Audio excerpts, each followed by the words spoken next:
Great, great, great. Happy Thursday evening, guys. The eve before Nationals and your tournament.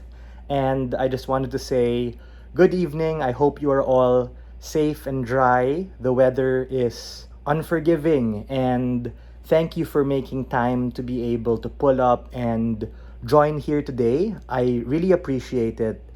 And I appreciate just as much the invite to be able to come here and share some thoughts, share some vibes, spend some time with you guys, and share a few things that I think can potentially help you for this competition. And hopefully, you can remember and be able to take these things away for future competitions for improvement and having fun.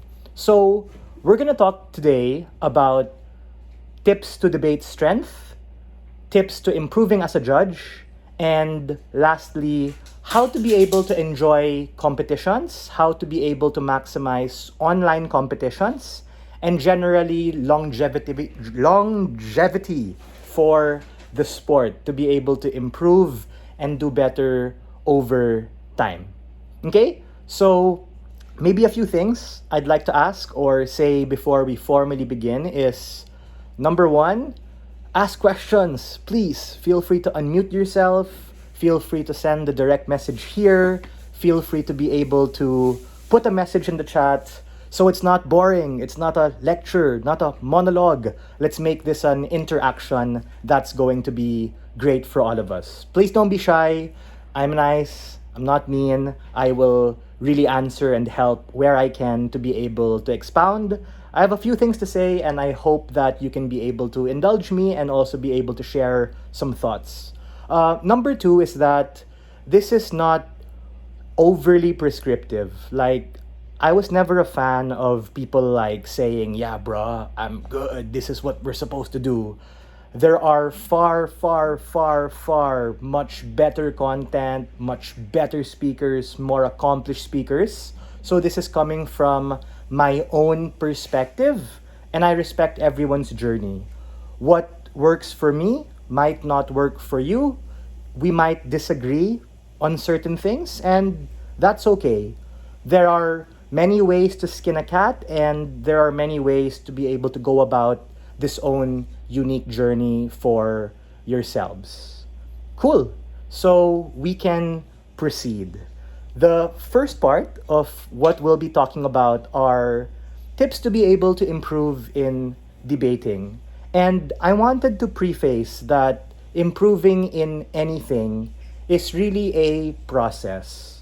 You can't expect to listen to a lecture or watch a video and then automatically be able to absorb a lot of those things overnight or automatically be able to level up. I'm sure all of you have other kinds of interests, many different kinds of things that you do, whether you're a school athlete, whether you're a writer, whether you're someone who's into business, whether you're someone who's trying to be a doctor, engineer, or lawyer. It really takes a lot of deliberate practice to be able to improve. And I think the lens of improving as a judge, in debate, or improving in anything in general is having that lens of a deliberate practice. Meaning, you can't be passive. You need to be able to put attention, you need to be able to try different approaches and styles when you spar, when you join competitions. And you have to be kind to yourself too. Like, you can't expect, like, oh, I'll watch all these things or listen to these things, I'll join a competition, and then magically in the next week, my speaker points will increase significantly, I'll automatically break, I'll automatically be a champion. So it's really a process, it's a long game, and you need to be able to be patient with yourself and have a healthy expectation so you don't burn out or you don't end up being toxic and expecting way too much from others or from yourself. It's a process. So, tips to improvement in debate or tips to debate strength, I have a few. Number one, brilliance at the basics. This is very cheesy. I'm sure a lot of people have said it, and on YouTube, there are so many other more specific and maybe advanced things to be able to talk about. But I'm a huge fan of really understanding the fundamentals to the best that we can so that we can be able to implement and execute it at a higher level, especially when there's a lot of pressure.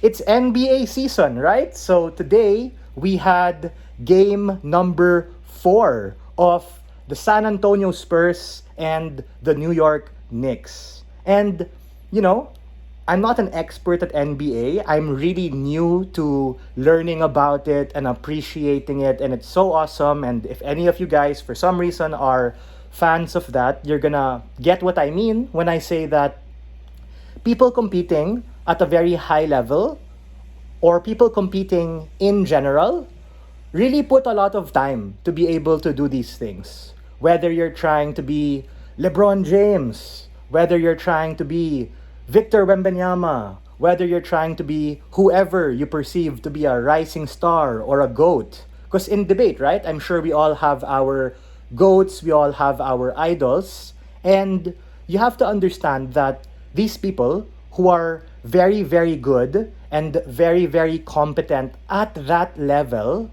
really are putting in a lot of work on the basics. So if we draw a parallel to basketball, right? Things like working on your free throws, things like working on your ball handles, things like working on your awareness of the location to where your teammates are in the paint or when you're doing a fast break trying to drive through the court. All of these things are very boring. Being good at basics is fundamentally very boring. Case in point, Steph Curry or whoever has a very high percentage of shooting 3-point shots or shooting free throws have done thousands, tens of thousands of repetitions. There's a saying in Latin, repetitio est mater memoriae, or repetition is the mother of memory. Meaning, if you want to be able to improve over time the statistical chance of getting better at something, you need to be able to keep doing it. You have to keep repeating it, even though it's boring. And I think brilliance at the basics involves doing a certain set of things well and doing them well together, and also doing it well when you're stressed. When someone is POIing you, or your teammate is not being too helpful, or you're getting maybe frustrated because you don't know the topic. All of these different variables and things are going to get in the way of this, and that's where you're going to be tested. So, what does brilliance at the basic mean? 1. It means being able to veto correctly. This sounds common sense, but I honestly think that a lot of the battle is in terms of being able to veto properly.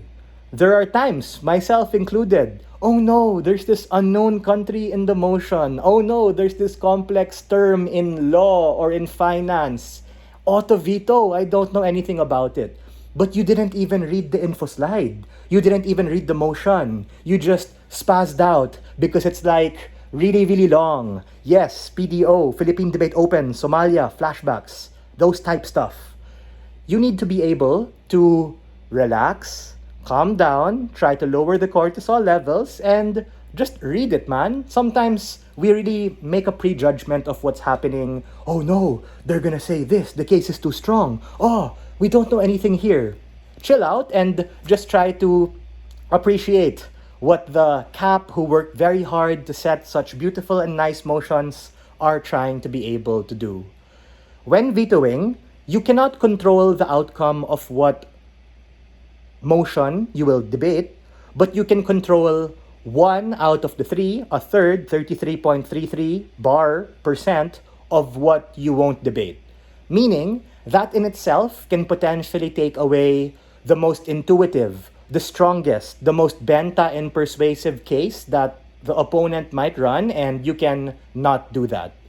So instead of hunting the motion that you want to be able to eliminate a really scary case that is just intuitive or easier to be able to buy, or something that you suspect the other team might significantly know more of, etc. So look at it holistically.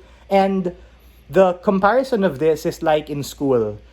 We're all used to taking maybe multiple choice exams. I know that that's like a grade school, high school thing, but even in board exams, right? Like if you're taking a board exam for a profession at a high level, sometimes you don't know what the answer is, but because of experience, because of deduction, you know what isn't, and you can have a process of elimination with that regard.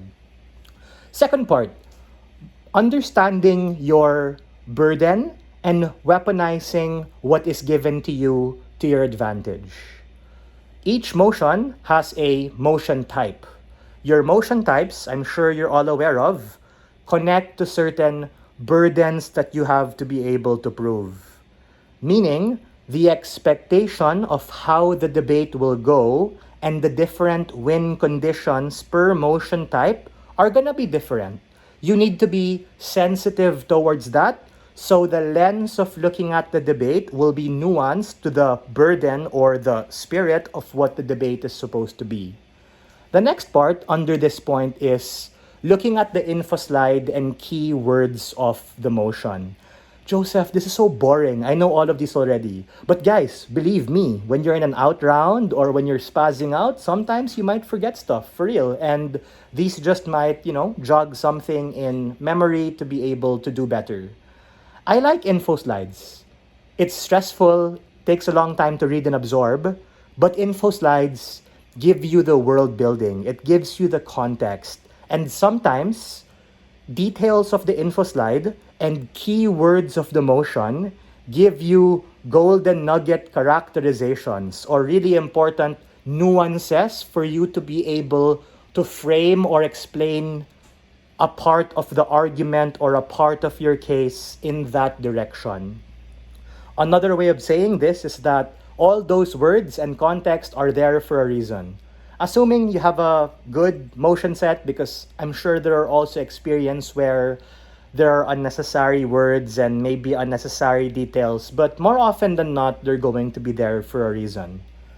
Third, still under the brilliance at the basics portion, is making sure you have your framing, mechanisms, analysis, impacts, and weighing all down. I know that these get overwhelming. Maybe if you're new to this as well, you might be wondering what all of these are. But I did my best to transform these into guide questions to be able to help you in preparation. Framing is basically what is going on. Like, where are we in the status quo? It's like you jump into a movie, you need to know what's gonna happen. It's like a trailer. You need to be able to explain the context of what's happening, what is the status quo, what is the tension, what is the problem that's happening, why are we even having this debate, why is it important? And you have to understand that when judges cap, when these people set motions, may pinanggagalingan sila. Either something that happened in current society, something that's being talked about in the world today, or maybe something that they believe to be important, right? So you need to be able to unlock what is going on, explain that in your world building for framing. Next, mechanisms. It answers the question, how do we achieve what we want? You need to be able to explain how this is going to happen. And this relates with the process. In many cases, this involves talking about who's going to be able to do this intervention. How are we going to do this in a effective and justified way? You need to be able to give mechanisms. And honestly, I suck at mechanisms. I'm really trying to work on it. I've been debating for some time, but there's always going to be something to improve on. So being able to improve mechanisms is something that you can continuously be able to implement. Next up, analysis, right? Analysis basically is, why is this true or why is this going to happen? This is the whole age-old principle of why we should do it and practicality of why this will be done well. These layers of analysis are meant to be able to complement your framing, and these are executed through mechanisms. Next, weighing. It answers the question, so what if it happens? Who cares? What is the impact or what is the effect of what's going to happen? These are quite important in terms of being able to explain because weighing is very much connected as well to impacting. So weighing and impacting go hand in hand because answering, so what if this happens, is impacting a certain push. And then when you weigh this, you are answering a question of what are the metrics of success and how is this aligned to our path of victory? Why is this likely? Why is this comparatively better? What is the magnitude of effect this has? Why is this urgent? And maybe later Matthew can also discuss maybe metrics of weighing. He enjoys doing that quite a lot. And yeah, impacting, weighing go hand in hand because you have to answer the question, so what if this happens? What is the impact of that? And then you have to weigh in terms of why is this comparatively better on your side or comparatively worse on the other side. But in cases where you're talking about like a positive thing, why is this good on their side? Why is this better on your side? Or if you're trying to mitigate something bad, why is this bad on your side at worst, but why is this worse on their side? You don't want to just be basic and be like, this thing, it's symmetric, it's not mutually exclusive. Saying that is begging for a deadlock to happen. You need to be comparative to tie it back to your positive material and why you're better or not as bad, or why the other side is not as good or worse than what you're trying to explain. Next, still under the brilliance at the basics point, is talking about efficient prep time. A way that most teams kind of do it is you have like a prep leader, a builder who's like supporting, and then you have like a devil's advocate to try and think about what the other side might say. If this works for you, then cool. If not, then it's fine. Whatever methodology that you have, as long as that it's directed towards something and it's not just messy and people just saying vibes and stuff, should be okay.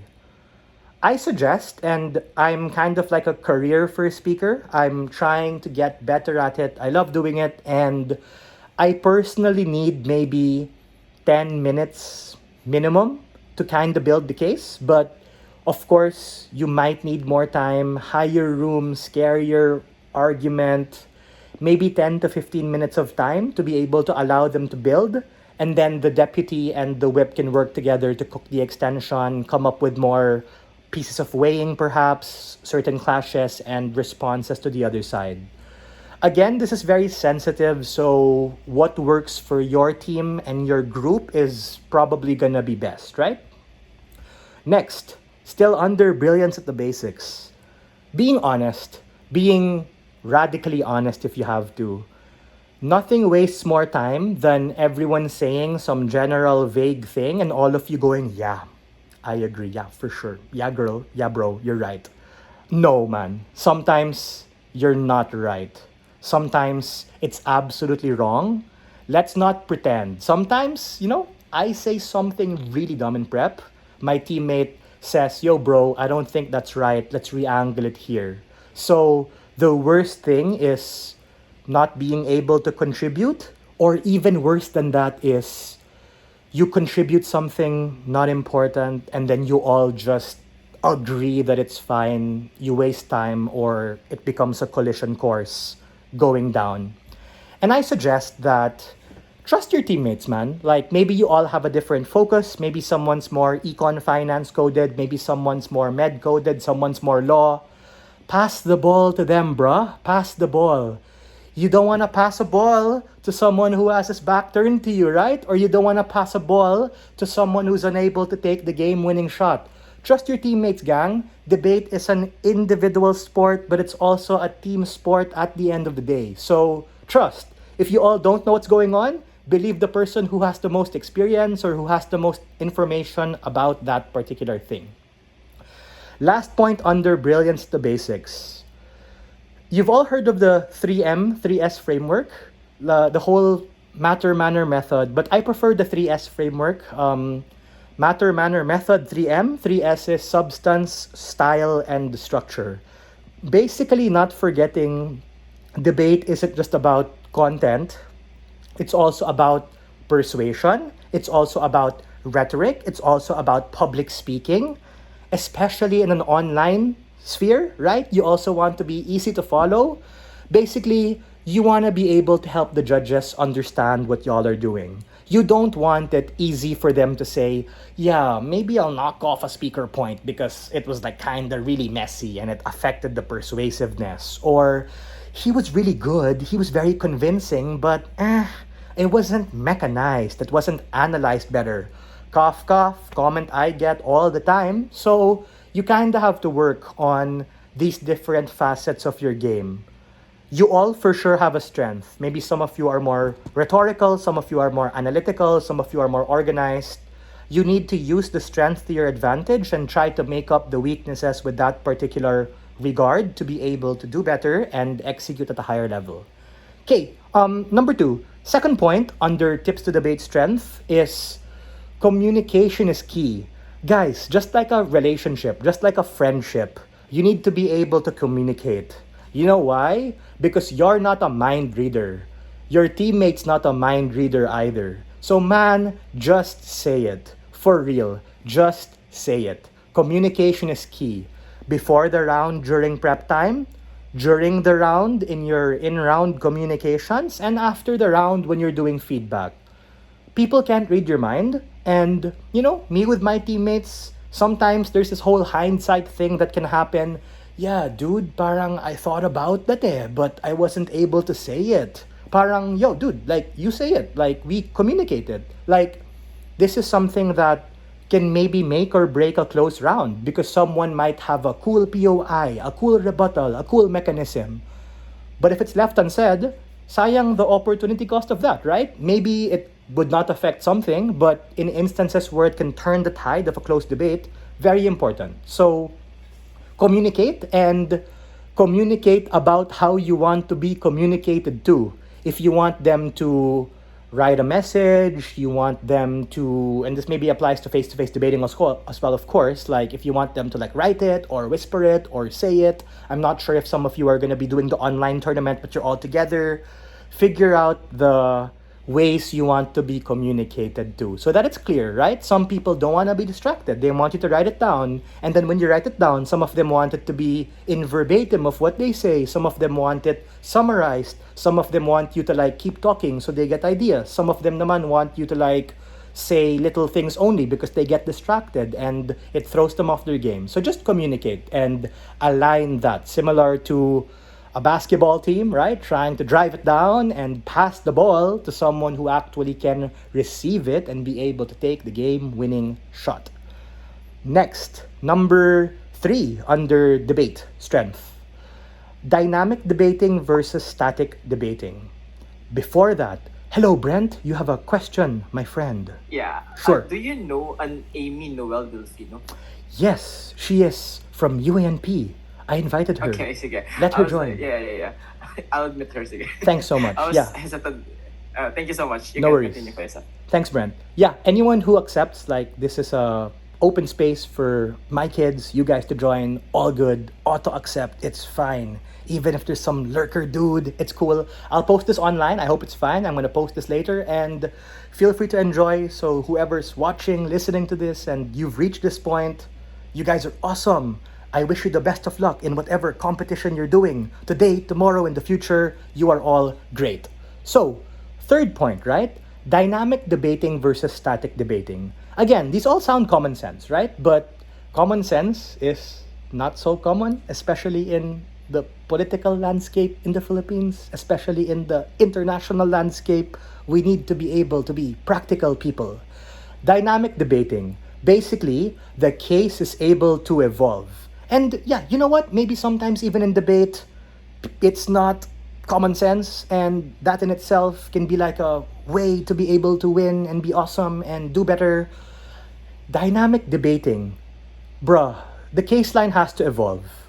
Whether you're winning or you're losing, especially if you're losing, meaning something has to happen. The debate has to cook more. You need to be able to forward an extension. You need to be able to forward comparatives, weighing, scenario analysis. It has to be dynamic. It just also can't be what you talked about in prep because things can change, right? 22 seconds before the round happens, you might think of something epic and awesome, right?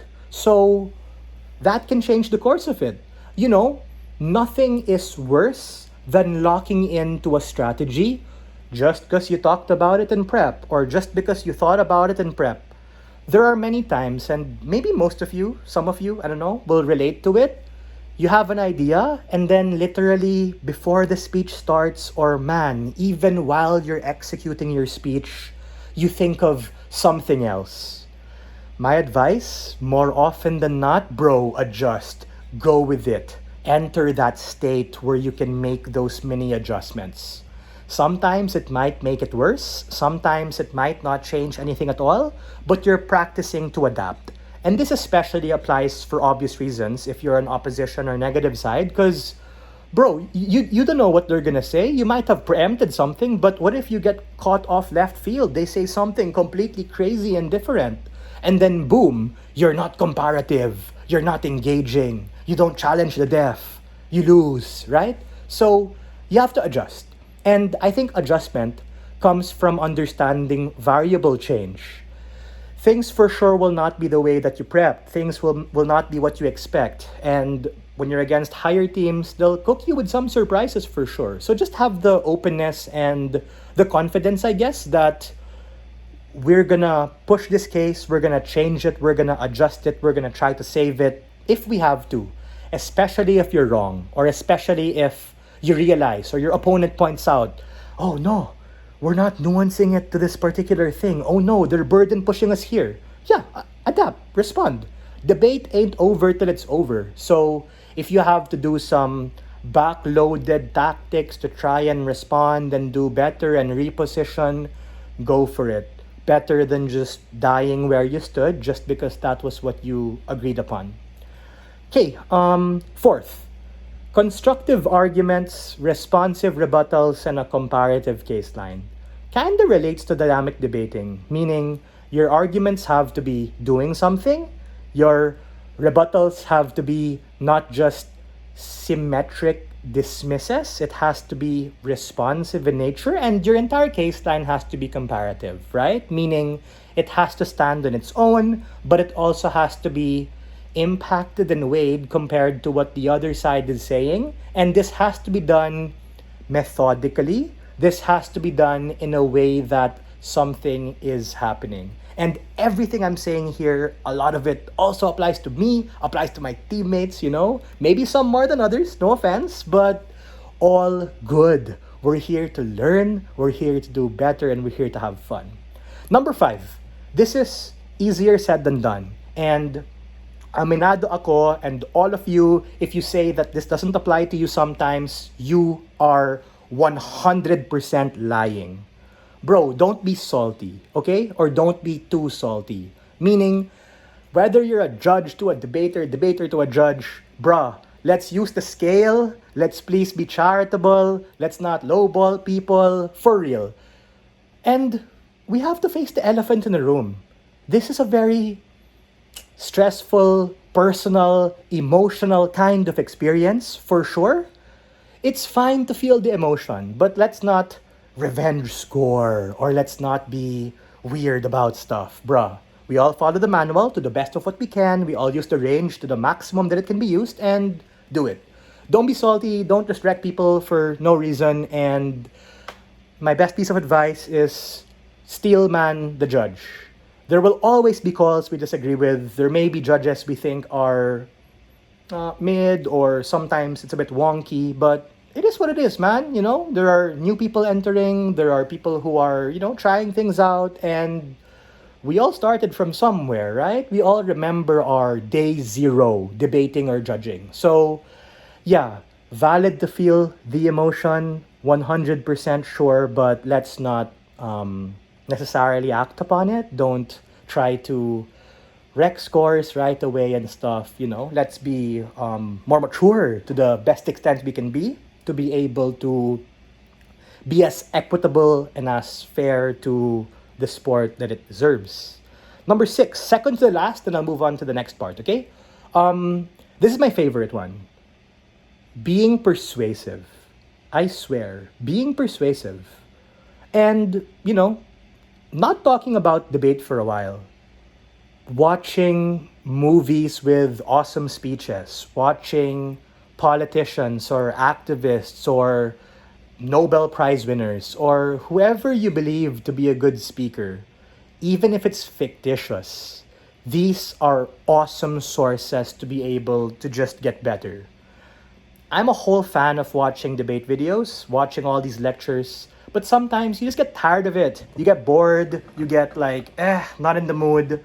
But if you want to get riled up, man, watch your favorite movies, favorite series, learn how they're communicating what they believe in. All those classic protagonist, antagonist standoffs with epic dialogue, maybe even from anime, from video games. Watch all that stuff. Pick up some persuasive tactics, play video games, interact with people, have an argument with your friend, have a disagreement with your family, of course, respectfully, but learn to be persuasive, right? It can really help, and I think a huge part of persuasion is also public speaking, rhetoric, dramatization. I really, really look at debate like acting. I swear. We're all acting, right? We're in an comfortable environment talking about real topics, which we really do believe in. Play the part, play the role. I know that, of course, in debate, we don't just stick to what we do. Like, of course, many people fight for these beliefs. They join activist groups, they join related institutions fighting for what they believe in. But in the sport of the debate that happens within the walls of the room, play the part, play the hero, play the villain, enjoy the journey. 7, last part of tips to debate strength. I hope you're all still alive and you're still okay. This is something that the guy who taught me debate way back told me. My first ever captain. His name was Pempen Chang. He was awesome and he was a really nice guy. And every time I'd bug him about debate, he told me that the biggest tip he has is just 2 words. I was like, bro, what? Oversimplifying it, man. How can you encapsulate all this boring, hard, complicated stuff in 2 words? He told me, Joseph, bruh, be logical. Be logical. Easier said than done. Relates back, I guess, to the idea of common sense. And I think the biggest guide question I've developed or I've realized with what be logical means is, what really happens in the real world? For real. I know we love to get stuck in like debate land and all of these conceptual things, but debate is not an echo chamber. Debate is not something purely theoretical. It's really something meant to be able to make some change, whether that be as a student leader, whether that be in your workplace, whether that be in the future person you want to become. You want to be able to relate that to whatever real world pursuit, dream, or aspiration you have. So be logical, right? Like, what really happens in the real world? How are people likely to react? Are these things even true? Or are these just true in a bubble or in a vacuum, right? Be logical. Shout out, Pempen. You're an awesome guy. I learned so much from you. You are a beast. Cool. That concludes the first part. Before I get onto the judging part, if you have questions, raise your hand, unmute, type it here. Don't be shy, please. No Brent worries. has question now about how to deliver a proper framing. Hello, Brent. Delivering proper framing. I think delivering proper framing relates to the overarching skill of world building.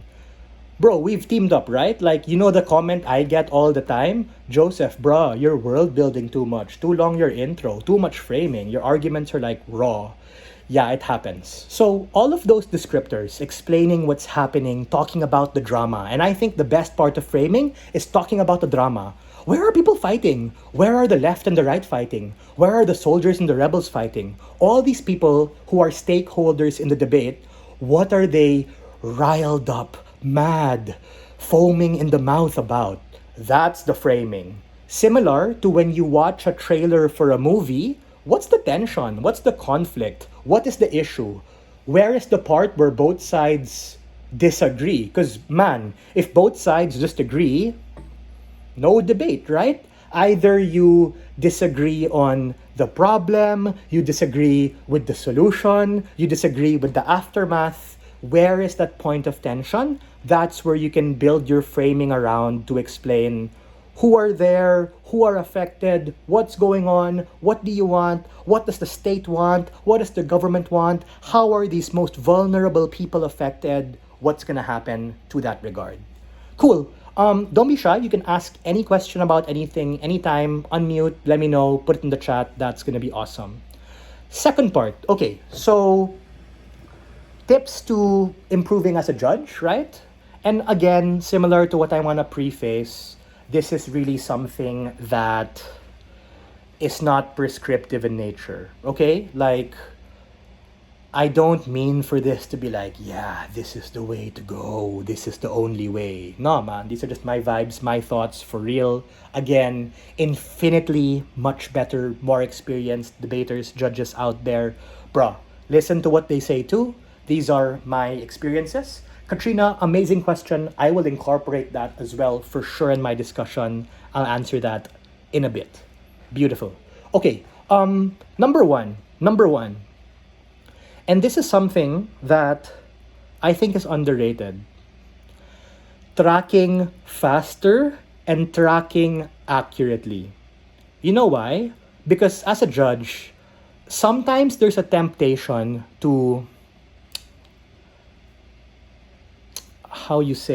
there's a temptation to reword what they say in the form in which you understood. You do not want to do that. Nope. Track these stuff in verbatim. I even go as far sometimes when someone says something like really important or like something important to the round, what I do is I put the timestamp. For real. Like, I tell them, you said this line in the latter quarter, the latter third, the latter half of your speech. And sometimes they freak out. They're like, what? What's happening? You don't have to be literal, like with the timestamp. You can just like kind of gauge if it happened like where in the speech. And that in itself is like, yo, man, they're listening to me. And who doesn't love to be listened to? Who doesn't love to be validated? So don't paraphrase. If you're gonna paraphrase maybe for OA related stuff, then put it in brackets or something, but you want to capture the raw, visceral, and authentic thing that they are saying. Related to that also is just using the specific terminology, like quoting them directly. Because if you quote them directly, like you literally say, bro, this is what you said, how can they fight you about it? Because sometimes what happens after is they're gonna tell you like an aggrandized or a changed version of what they said, and you can just be like, yo, here's the flow of my notes if you for real want to see it. In this portion, you said this. What you're saying now might be a bit different. So it just helps you defend yourself later. Cool. Some questions here, for sure. I'll answer it like right now, para we can clear the deck of that. Question about introducing weighing in your speech. And I wanted to flag that in AP, this is something a bit more heavy to the second speaker and the third speaker. But if you really want to do well, of course, the first speaker already kind of has to be able to weigh. I think you answer that by talking about how this is the impact of what happens on our side. It is better than what they might tell you for these reasons. Even if this impact might have a certain harm or something bad can happen, it's still worth doing, worth pursuing for these reasons. So it's like you need to be able to give metrics. And I think these metrics of weighing, dime a dozen. Maybe Matt can share some later, but at least for me, some really basic vanilla ways to weigh this are like, what is the urgency of this? Like, how urgent is what we're doing? What are the long term versus short term consequences? You know, those classic debate stuff. What is the magnitude, meaning how many people are we affecting? Are we giving more money versus just mid amounts of money? Are we helping more people versus a less number of people? These different kinds of ways to be able to explain why it's comparatively better on your side and it's just something more proximate, more urgent, more likely to be able to happen. Nice question. What's usually the line of thought to figure out the frame of the debate? That's a nice question. What you do is you have to bend the frame in your favor already. For example, let's say we're talking about the very vanilla US China stuff going on. And let's say that you are taking on a pro China stance for all intents and purposes for debate. You think it's going to benefit you to be like, yo, China has predatorial debt, predatorial scary stuff happening. They have a very authoritarian leader who controls industries, and they largely go into proxy forms of conflict in Asia like what we see in the Philippines. Those are true.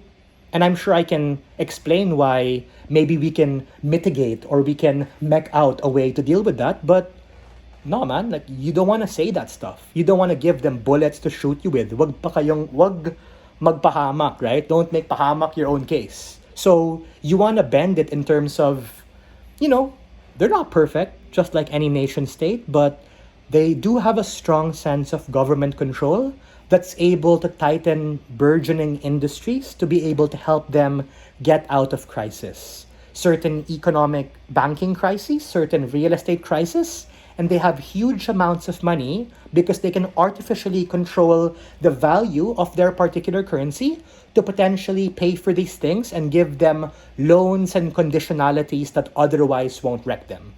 Two, they're not perfect, but they're motivated by results and capitalism. That is to say, they don't want to go to war. They're not warmongers like the US of A, right? They want financial capacity and return to be able to what? Build their mega cities. Stuff like Guangzhou, things like Chongqing. They want to literally replicate what they've done in Beijing and Shanghai in literally every corner of their continent, their side of the world, those kinds of things. So yeah, it's about trying to strategically explain what features of what you're talking about guide your case. I personally think, and this is, I think, something people, undercredit or take for granted. Good framing and world building in itself are kind of like mini arguments, which of course have to be analyzed, met, impacted, and weighed, but it sort of massages the case that you're going to talk about to explain why it's fitting that maybe we align with China versus America. Nice. So yeah, just post your questions here. I'll answer Katrina's question now before I proceed. Tips for weighing and edging. Tips for weighing as an edge. I honestly think it really depends on the things that teams have also mentioned. Like, you also want to be able to determine what are the things that they fundamentally agree on in terms of what these things are, whether it be a definition, whether it be a frame, whether it be a stakeholder, and then start from there. So I'll ask myself, where did teams agree upon and how were these things just explained? Look at the framing, look at the case line, look at the stakeholder, and more often than not, and I hope that your rounds won't be insanely messy, hopefully it'll be good, and if it's not so good, then it just takes a little bit more work trying to be able to himay, okay, they weren't engaging, man, but what were the things that they had in common so that this can be a fair ground to be able to weigh that issue. But you also have to understand, you're weighing something, and that something I think is more important than the weighing, meaning you're deciding on a frame, you're deciding on a characterization, you're deciding on an impact, you're deciding on a rebuttal argument. Those are more important than the way you weigh it actually. So before we get like lost in the sauce of talking about like weighing and stuff, just make sure that like what you're talking about, what you're crediting is really in contention to be able to do these things better.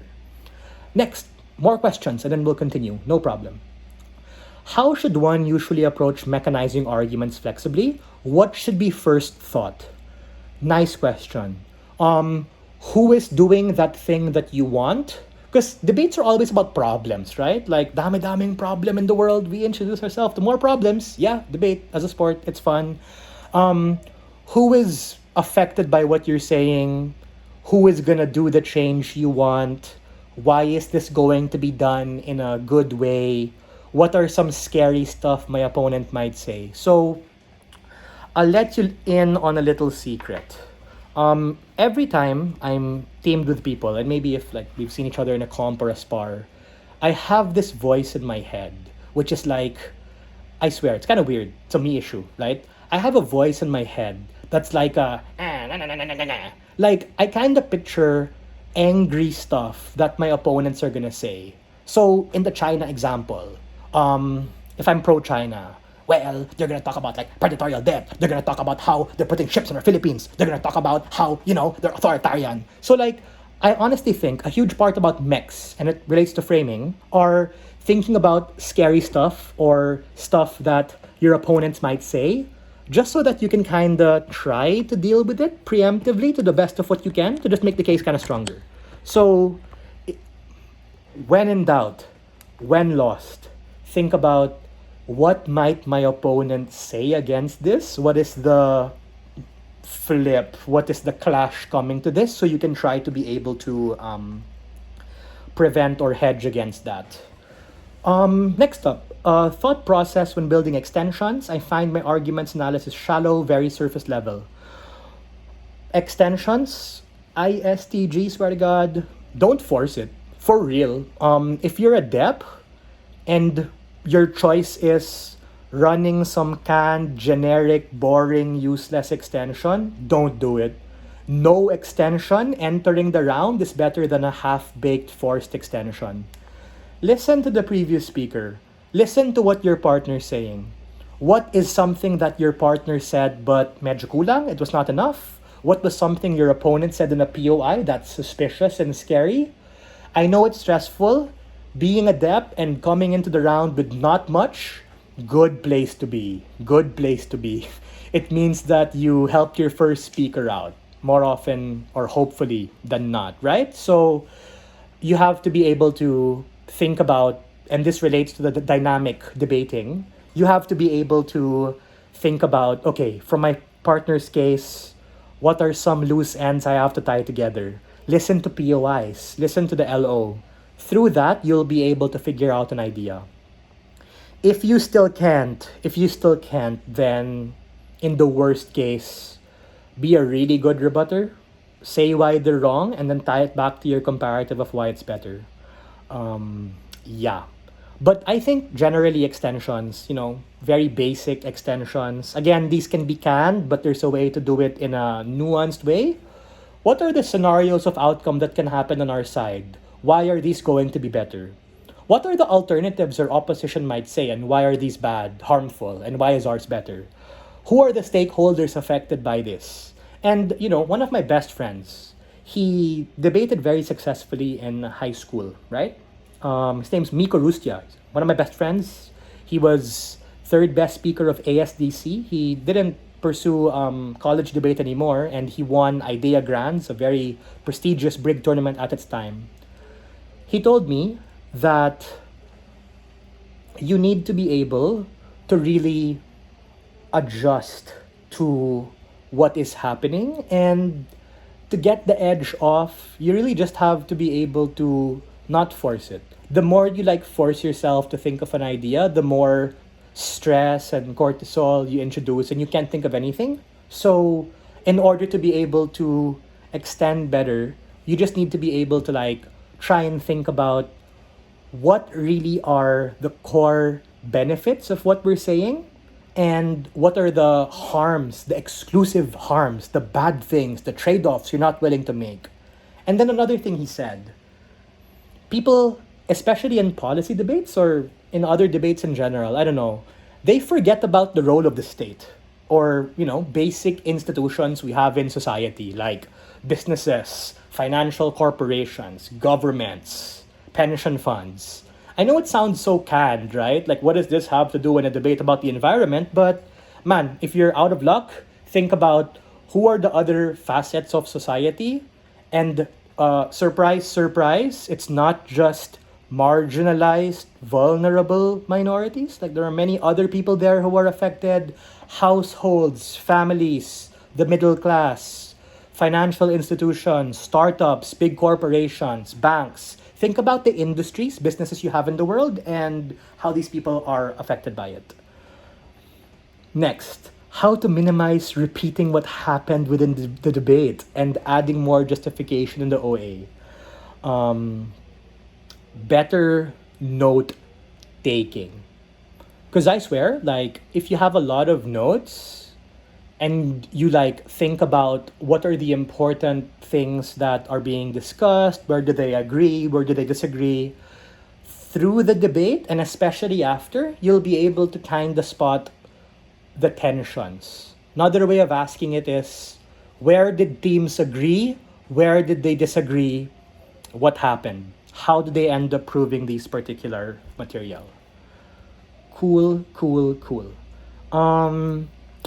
Katrina has another question. I'll incorporate this in the latter part. Promise I'll talk about it. Common mistakes of Agis. Yes, Novus Agis. I will say that for sure. So going back, right? First part of tips to Agis strength, tracking really well, all those things. Second, this sounds really basic. I know I don't even have to say it, but just a reminder, man, like no clout calls, no rep calls, especially when it's close. Like, do the work, man. Like, your judges, do the work, think about it, right? Don't be lazy in any way, shape, or form. Don't kind of like hint, yeah, kind of know these team more reppy, more known. Nah, absolutely no, right? We have to be fair, we have to be equitable, and we need to be able to not let externalities affect the debate. Might not like them, might know them more, and obviously make sure you like declare properly all of your equity issues, all of your conflict forms, all of that.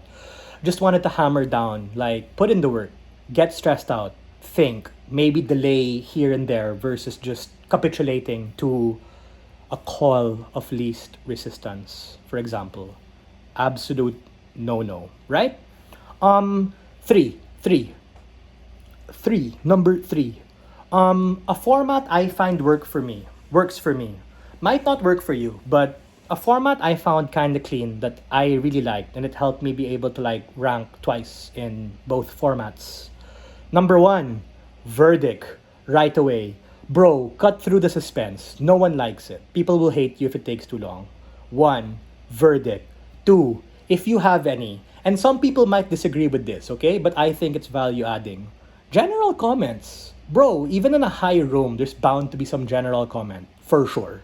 If wala, edi none. If there is, say it. And another way I like explaining it is, I say a general comment, and before they think I'm being vague or disingenuous, I say, this proportionally applies to some teams and some speakers more than others. So like the winning team isn't like, boring, so vague. Number three, issues, questions, and clashes. Basically, fancy schmancy way of saying, where did they agree, where did they disagree, and how were these things happening? And then you justify it. Justify it per issue, clash, or question. Justify it per important segment. Up to you how you want to do it. Please.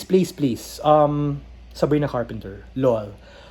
Common mistake, not saying the call, making it so long for the call. Everyone's on edge. And the problem here is that when everyone is on edge, bro, they can't think properly, right? They won't absorb. So make sure you just say it right away and cut through the suspense.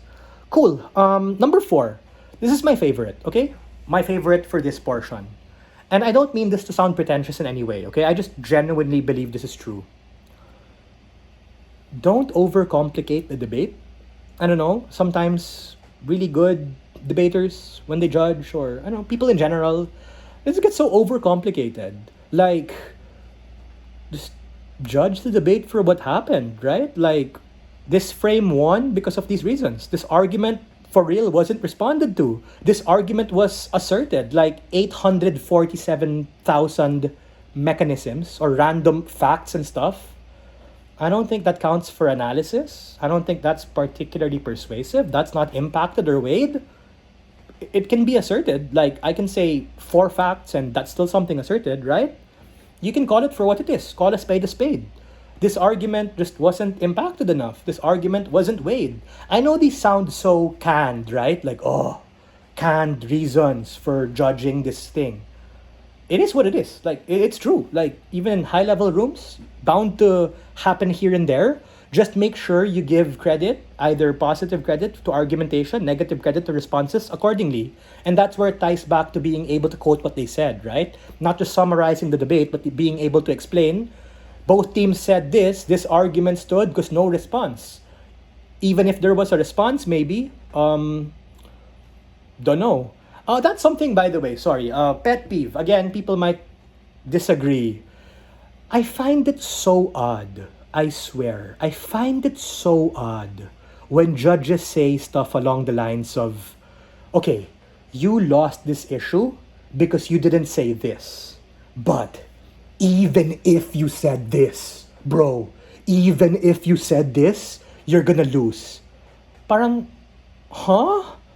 Can you, Doctor Strange? You can tell the future? You know how I'd run the case? You know how I'd run the rebuttal? You know how I'd weigh it? Like, I didn't do it. I didn't do that thing. So, how can you, like, say the result would automatically be the same if I did do it? So, I think it's completely fine to say, had you done this, maybe it could have tipped the tide had it been done in this way. And then you proceed to go, I'm not saying I expected that to be very clear. I'm just saying, had this been potentially responded to in this way, maybe it could have turned the course marginally for that issue. Okay? I mean, I'm sure that whole, like, even if you said this thing, you lose, has a time and place. I just think that in ways they execute it sometimes comes off a bit off-putting, because it's like, yeah, basically. Five. Almost done with this part. Then we'll wrap up with the last part. I promise. Sorry, overtime. We're having fun. Really good questions. Number 5. I don't think this is controversial take at all. Fight back against the bullies, bro. For real. Fight back against the bullies. People spam messaging you, sending aggressive voice notes. Push back against that. Report to equity if you must and you have to. Square up, stand your ground. I am totally against novices, judges, anyone being bullied or intimidated and made be anxious or even cry by a team. I know that this is more hostile, adversarial in real life, but if someone's being a bit too much already on chat or in the Discord, then raise it to the proper channels, or you can defend yourself by saying, look, we can agree to disagree. That's my favorite line. Like, if ever people go off the edge with stuff, you can just be like, look, I've said what I had to say. We can agree to disagree. Thank you, goodbye, have a good tournament, ingat, thanks, turun, leave. For real. Like, judges sometimes get unnecessary fire down upon you. Scary teams, mean people who are emotional. Empathize also, to the best of what you can, but don't justify bad behavior, offensive behavior. Make sure that you're abiding by handbook and by all the tournament equitable laws and norms of what's happening. Okay? So make sure you're able to raise any issue accordingly and just be able to do that. But I think in relation to these people, you also have to empathize, like maybe with where they're coming from, provided that they're doing it in like a polite and fair way also, right? Like, here's a scenario, okay? I find it very off-putting or very strange. Let's say I'm minority. I split for a team. And then the team I split for comes to me, all riled up, explaining what they said and like, yo, why? What didn't you believe? Blah, blah, blah. Why didn't we win? Simple response. My brother in Christ, bro, don't take that out on me. I split for you. Sometimes it happens, like for some reason, bro. Like the team that you split for who lost that room is all pissed and riled up and yo, chill, chill. By the way, I made you win for these reasons. If you wanna know the call of the other people, I can't read minds. It's not conferral. Go ask them. Simple. Protect yourself with that regard. Make sure that you're all good. Six. Bouncing back from being lowballed. Let's say your chair become a panelist or you're a panelist, you become a trainee. How do you bounce back? You bounce back by being able to deliver the best of what you can in the other rooms. Provided these rooms are lower, maybe novice room, worst case bin room, average room, pakitang gilas. You want to do your best there still. Don't let it get to you, okay? Like, you really have to give 100% all the time, even though you get deranked, right? Similar to, I don't know, LOL, Matthew, League of Legends, or PUBG, right? You lose a couple of games, you derank maybe, gotta claw your way up, get more experience. That's it. Don't let it get to you, right? You just have to have that mental calculus, mental capacity to be able to like keep going and be able to like adjust from those things. 7, last. Then we'll proceed to the last part. Sorry, I know it's taking long, and I know Matthew has beautiful things to share. I'm so excited to hear also. Number 7. Turn your camera on. And this applies to debater, judge, having fun in general, bro. Turn your camera on. For sure. Turn your camera on. Why? Just more personal. People want to see the nice face behind the voice. People want to get to know you. Don't be shy, bro. It's fine, you know. We're all not supermodels and stuff. All good. It's chill, for real. Show your face. Put a background, have okay lighting, and yeah. Turn your camera on. Swear. Debater, judge, goes a long way. Underrated in online competitions. Last part. Almost done. And if you have questions about the adjunct part or questions about debating, you can add it here. I'll answer it in the end. How do you have fun? Okay, not to be cheesy. Having fun, improving, and maximizing competitions, especially online competitions. Number one, matter load in a way that is comfortable. I love watching videos. I love watching YouTube videos. Go for it. Please watch. You don't want to make an already challenging activity, challenging sport, even more challenging when the preparation sucks. Matter load in a way that is comfortable or attuned to your learning style. Some people want to watch videos. Some people want to read really long stuff. Some people want to listen to things. Find your learning style similar to how you learn in school and lock into that. Maybe, of course, there are things that you have to adjust cross-platform, but when you're starting out, you don't want to make it harder on yourself unnecessarily. Okay? Number 2, don't be toxic and blame your teammates. Tell them all the stuff that you have to say to their face. I do that all the time. And of course, I try to do it in the best way possible, but sometimes there's emotions, man. You get annoyed, you get upset. Tell them, bro. They'll appreciate it more. I swear.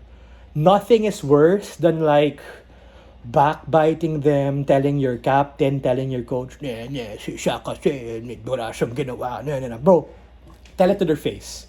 They'll appreciate it more, and it'll honestly be absolutely hilarious. Yeah, I told Brent one time, yo, bro, Brent, I wasn't vibing your speech, man. I walked out. I got upset. It's funny, I swear. It gets really funny, and humor and all these micro moments and stuff just form better camaraderie over time, provided that we do it in a funny, respectful way. Just don't be like, whispering. And then you end up being someone people don't want to team up with because too alpha personality, too like, blaming people, never my fault. All that stuff.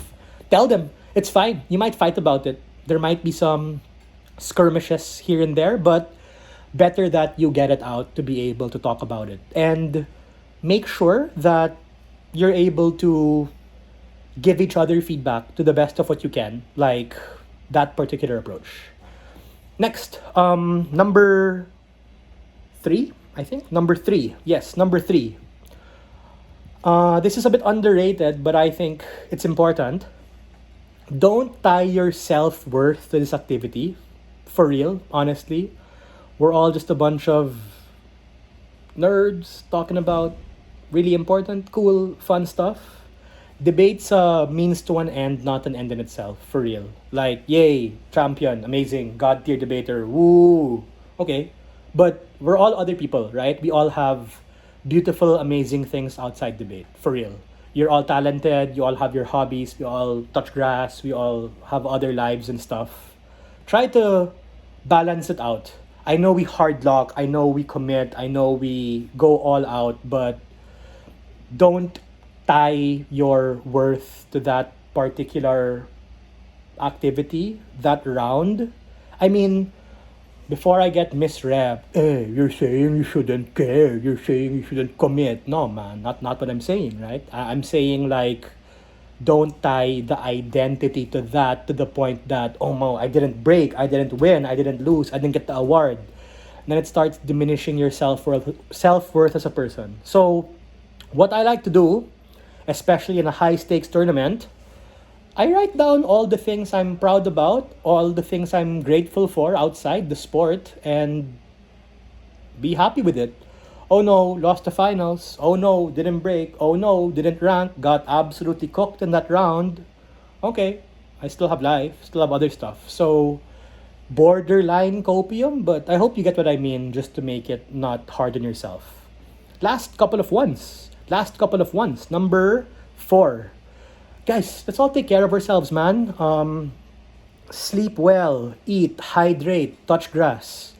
I personally, I'm trying to get healthier. I'm kind of fat, gained a lot of weight because of sedentary activities and stuff. Let's take care of ourselves, gang. Help each other out and try to be able to be holistic, Don't doom scroll too much, or don't, like, I'm not gonna eat, not hydrate.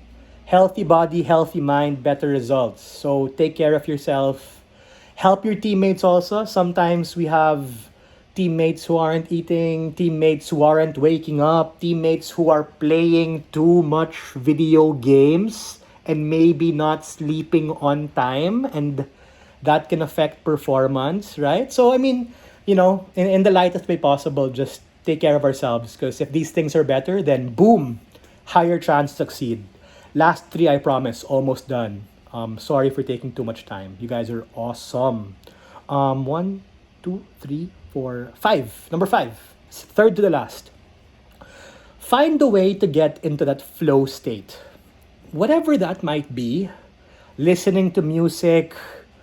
My teammate Matthew loves watching debate rounds and locking in before debate.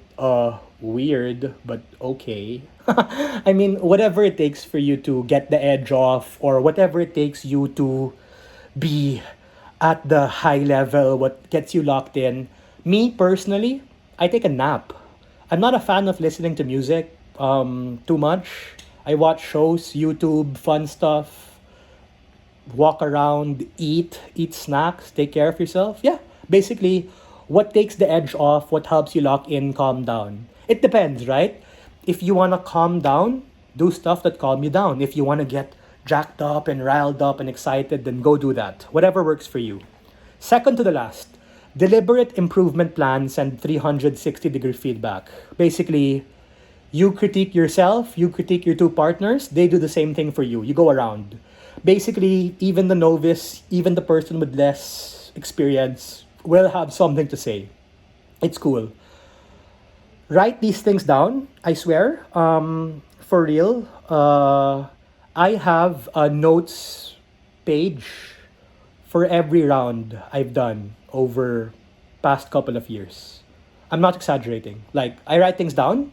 That works for me. That works for me. Nerdy, weird, but it helps me compartmentalize, helps me meditate, adjust. So if that doesn't work for you, boring, too much of a chore, it's fine. Just whatever helps you retain the feedback, right? If you're the type of person who wants to write it down, you want to internalize, you want to meditate, all those stuff. Just make sure that there's an active effort to think about it. Okay, this round, what's one thing I can try to do better the next round? Then you keep doing that. Find that one thing after every round, couple of things after every tournament you can work on, and try to compound it. Because compounding, especially when you improve, is exponential, right? Like 1% compounded with the deliberate effort is in a year, what, 30-40% better than being stagnant or degenerating. Don't be delusional also. It's not like you'll compound and get better in your career in a linear way. No, man, for sure. We've all learned that the hard way, right? Sometimes you have peaks, you have troughs, you have highs, you have lows, you oscillate. It's volatile, but as long as the trend is generally upward, or if you find yourself consolidating, stagnating, change it up a bit. If you're debating too much, judge. Judging too much, debate. These are both sides of the same coin of the sport. Last but not the least is my favorite also, not take the activity too seriously. It's fine. Or you can take it super seriously in the heat of the moment, but after, have some food, watch stuff with your friends, call your friends, vent, rant, talk about other stuff, drama, chica, politics. Just enjoy, man. You're gonna be stuck with your teammates for the entirety of your career if you're in an institution, or a couple of rounds. Don't make it a chore. You want to be able to make it as frictionless as possible, albeit there's gonna be some drama, some fighting that might happen. All good. Yeah, I know I said a lot. Thank you so much, guys, for your time, patience. If you have questions, go for it. We can answer them right now. Yes, yes, yes. If not, then turn over the floor to Matt.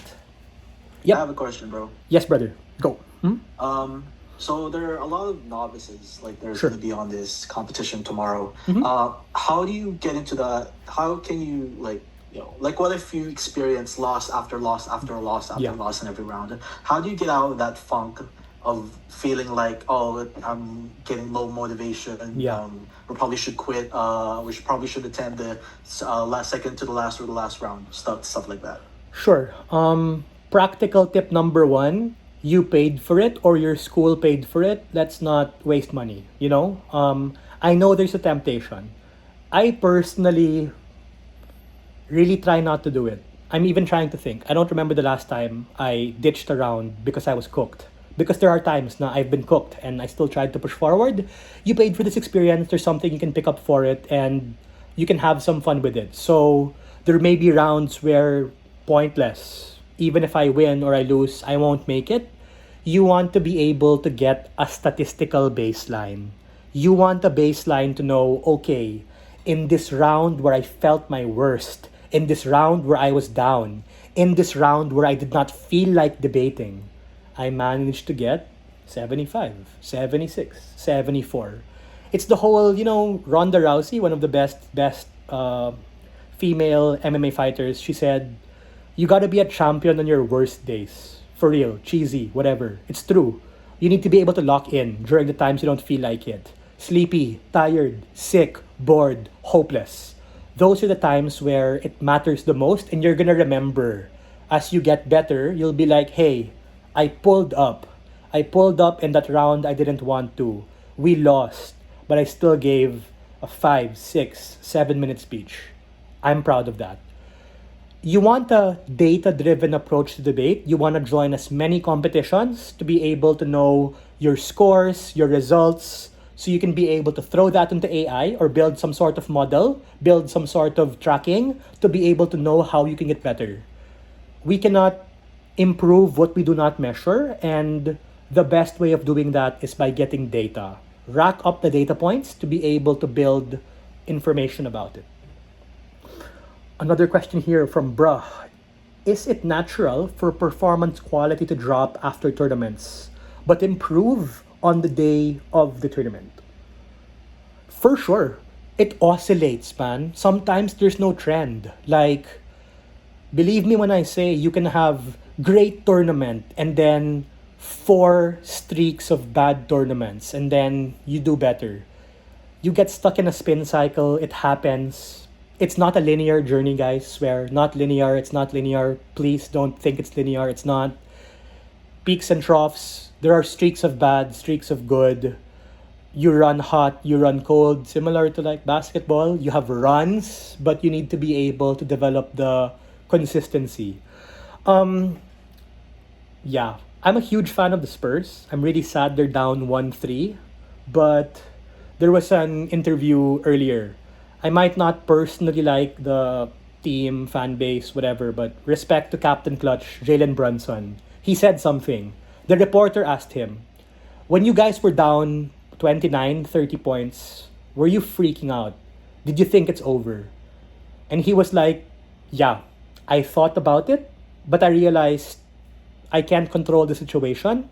I can only control what's moving forward. One possession at a time. Same way in debate. Not even one round at a time. One speaker at a time. One speech at a time. One argument at a time. I know we all have aspirations to break.